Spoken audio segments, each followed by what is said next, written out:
열왕기하건 23장. 요시야가 계약책을 봉독하고 계약을 맺다. 임금은 사람을 보내어 유다와 예루살렘의 모든 원로를 소집하였다.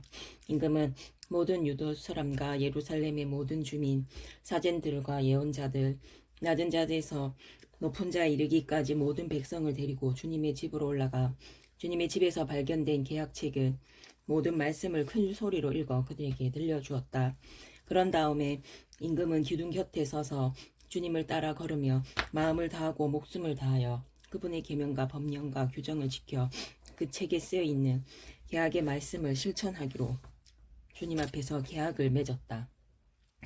그러자 온 백성이 이 계약에 동의하였다. 요시야의 종교개혁. 임금은 빌키야 대사제와 두 번째 서열의 사제들과 문지기들에게 명령하여 주님의 성전에서 바알과 아세라와 하늘의 모든 군대를 위하여 만들어 놓은 기물들을 모조리 끌어내게 하였다. 그는 그것들을 예루살렘 밖 키드론 들판에서 태우고 그 재를 베텔로 가져갔다.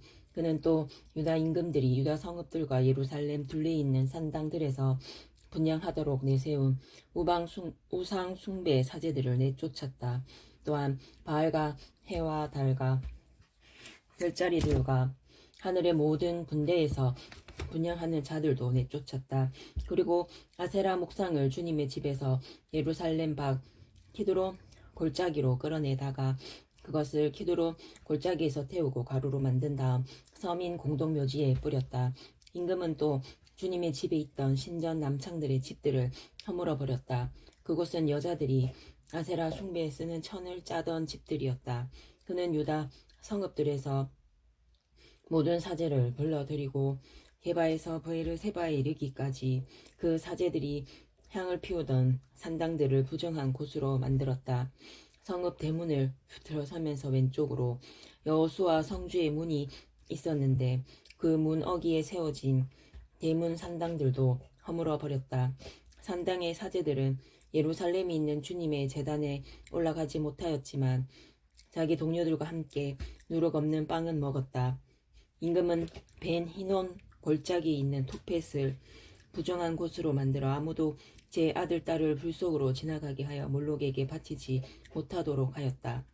또 유다 임금들이 주님의 집 입구 곧 그 경내에 있는 넷이 느탄 멜렌의 방 곁에 세운 태양신에게 바친 말의 상들을 파괴하고 태양신의 병거들도 불태워 버렸다. 임금은 유다 임금들이 아하지의 옥상 방 지붕 위에 세운 제단들과 므낫세가 주님의 집 두 뜰에 세운 제단들을 허물고 부순 다음 그 가루를 키드론 골짜기에 뿌렸다. 또 임금은 이스라엘 임금 솔로몬이 시돈 사람들의 혐오스러운 우상 아스타롯, 모압의 혐오스러운 우상 크모스, 그리고 암몬인들의 역겨운 우상 아스타롯 밀콤을 모시려고 예루살렘 동쪽 멸망의 산 남쪽에 세운 산당들을 부정한 곳으로 만들었다. 그는 기념 귀동들을 세우 부수고 아세라 목상들을 잘라낸 다음 그것들이 있던 곳을 사람의 뼈로 가득 채웠다. 베텔에 있는 제단과 이스라엘을 죄짓게 한 느바세 아들 예로보암이 만든 산당. 임금은 이 제단과 산당도 허물었다. 그는 산당을 태워 가루로 만들고 아세라 목상도 태워버렸다. 요시야는 얼굴을 돌려 산 위에 무덤들이 있는 것을 보고 사람을 보내어 무덤 속에서 뼈를 가져오게 하였다. 그러고는 그것을 제단 위에 놓고 태워 그 제단을 부정한 곳으로 만들었다.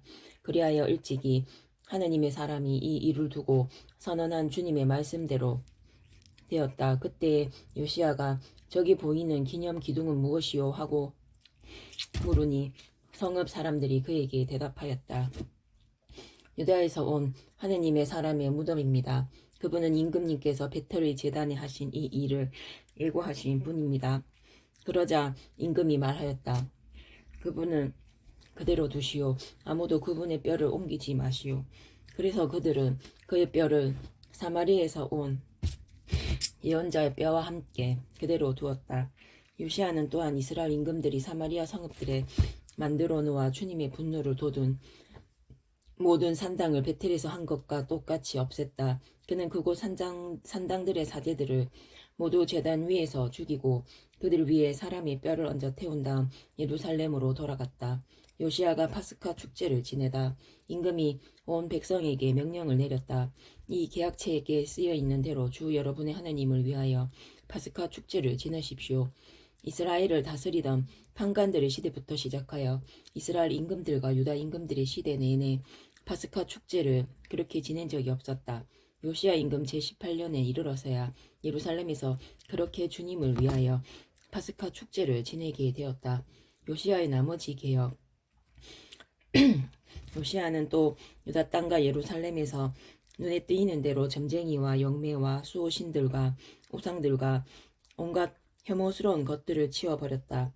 이렇게 하여 요시야는 힐키야 사제가 주님의 집에서 발견한 책에 쓰여 있는 율법의 말씀을 실현시켰다.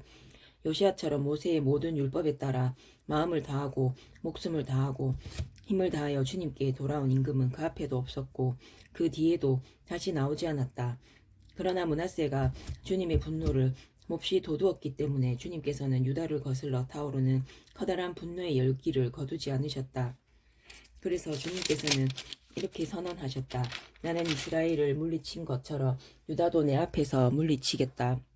내가 선택한 이 도성 예루살렘도 나의 이름이 여기에 있으리라고 말한 이 집도 내버리겠다. 요시아가 죽다. 요시아의 나머지 행적과 그가 한 모든 일은 유다 임금들의 실록에 쓰여 있지 않은가. 요시아 시대에 이집트 임금 파라오 느코가 아시리아 임금을 도우려고 유프라테스 강을 향하여 올라갔다.